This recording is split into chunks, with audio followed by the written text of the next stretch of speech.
Welcome to latest world news. Bangkok at Asia's largest security forum, China found itself on the defensive with top officials from several countries, including the United States, Japan and Vietnam, calling on Beijing to moderate its behavior amid maritime territorial disputes in the region. China was the target of unusually blunt remarks from the U.S. Defense Secretary, Chuck Hagel, who spoke of a modern world with no boundaries and great opportunities but also great threats. Hagel, in a public speech at a conference in Singapore, noted China has undertaken destabilizing, unilateral actions asserting its claims in the South China Sea. The United States will not look the other way when fundamental principles of the international order are being challenged. We will uphold those principles, he said. The United States, as Hagel reiterated, takes no stance on the merits of rivals' territorial claims in the disputed waters. The Defense Secretary pointed out China's restricting the Philippines' access to a shoal, its beginning of land reclamation at various maritime locations and placing an oil rig in waters disputed by both China and Vietnam. Hagel's speech at the Shangri-La Dialogue, organized by the International Institute for Strategic Studies, brought quick condemnation from a top Chinese military official.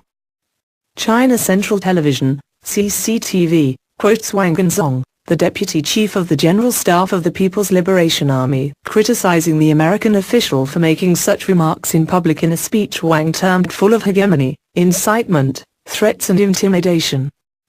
The Xinhua news agency quoted Chinese President Xi Jinping telling Malaysia's Prime Minister, in a meeting Friday in Beijing, that China will not initiate aggressive action in the South China Sea but will respond if other countries do. Hagel, in his speech at the Singapore Forum, also made an appeal to Beijing for cooperation to confront the threat coming from Pyongyang.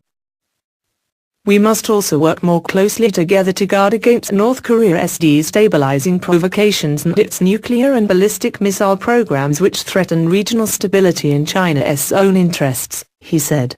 The United States is looking to China to play a more active and constructive role in meeting this challenge. Reacting to the coup here in Thailand, the U.S. Defense Secretary called on the country's generals to restore power to the people through free and fair elections. The United States has already cut military cooperation with the country and is reconsidering additional defense assistance and engagement programs. Japan's defense minister, Itsunari Onodera, in his speech to the Singapore conference called for dialogue with China on territorial disputes in the East China Sea. Onodera says it is not a question of whether to hold talks with China, as an important neighbor of Japan. Rather, he says, Tokyo's perspective, which has been communicated to Beijing, is that if there are differences then there should be a place to have a proper dialogue. The conference has made clear Japan's desire to take on a bigger international security role, despite lingering bitter feelings in Asia towards it because of its aggression in the early 20th century and the country's post-Second World War pacifist constitution. The remarks from Japanese officials came as its Coast Guard said 2 Chinese Coast Guard ships entered waters around one of the Japanese-administered Senkakus, which China also claims and calls the Diaoyu Islands.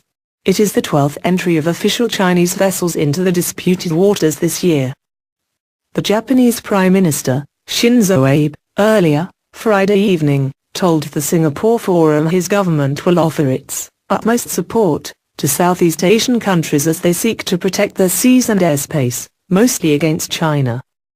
Vietnam's defense minister, speaking of a regional trust deficit, reiterated his government's demand for China to remove an oil rig from disputed waters. General Feng Quang then, addressing the Shangri-La Dialogue, called for territorial issues in the South China Sea to be solved through international law and existing agreements. The general says Vietnamese forces, so far, have exercised restraint. Then says Vietnam is looking at the possibility of international arbitration to solve its dispute with China but that would only be a last resort. The defense minister also is indicating Hanoi's willingness to allow the rotation of foreign military assets at the deep-water Cam Ranh Bay, which in the past was used by U.S. forces and, subsequently, the Russian Navy.